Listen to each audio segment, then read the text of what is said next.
Tribuners, wafatnya Raja Keraton Kasunanan Surakarta atau Keraton Solo Pakubuwono XIII pada Minggu 2 November tak hanya meninggalkan duka mendalam bagi keluarga dan masyarakat adat, tetapi juga membuka kembali babak baru dalam sejarah panjang konflik internal keraton. Di tengah prosesi pemakaman dan pengangkatan Raja baru, muncul kembali sosok Kanjeng Gusti Panembahan Agung atau KGPA Tejo Wulan, adik mendiang Raja yang menyatakan diri sebagai pelaksana tugas atau PLT Raja Keraton Solo.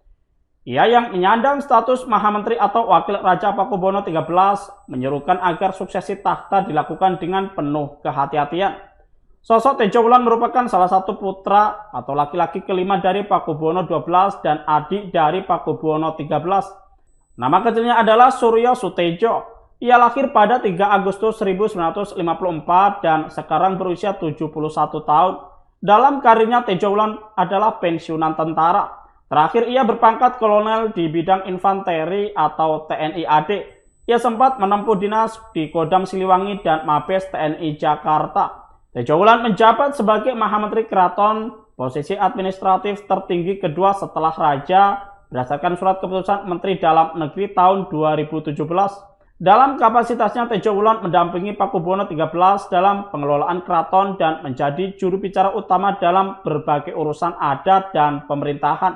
Namun, nama Tejo Wulan tak lepas dari kontroversi. Pasca wafatnya Pakubuwono XII pada 11 Juni 2004, terjadi dualisme klaim tahta antara Tejo Wulan dan KGPH Hangabehi. Keduanya sempat sama-sama dinobatkan sebagai Pakubuwono XIII oleh kelompok pendukung masing-masing, menciptakan fenomena Raja Kembar yang membelah Keraton Solo selama lebih dari 8 tahun hingga tahun 2012.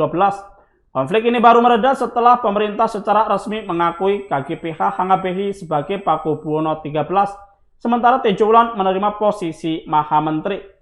Kontroversi lama mengemuka kembali wafatnya Pakubuwono XIII kembali memunculkan ketegangan lama. Tejo Wulan memutuskan untuk tidak turut serta dalam prosesi adat pemakaman mendiang kakaknya Pakubuwono XIII yang digelar di dalam kompleks keraton.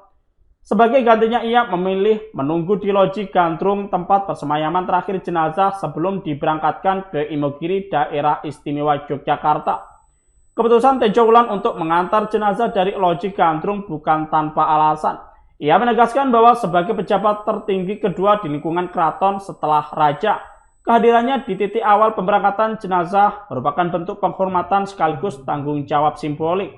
Saat ditanya mengenai proses suksesi pasca wafatnya Pakubuwono XIII, Tejo Wulan menanggapi dengan santai namun tegas. Ia menyatakan bahwa siapapun boleh berpendapat, namun semua harus mengacu pada dasar hukum yang jelas.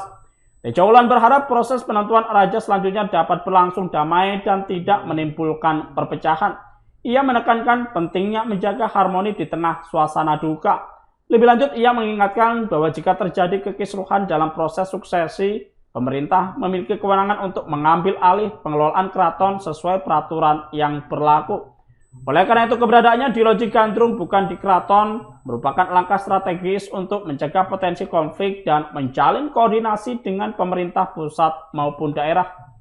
Download Tribun X sekarang, menghadirkan lokal menjadi Indonesia.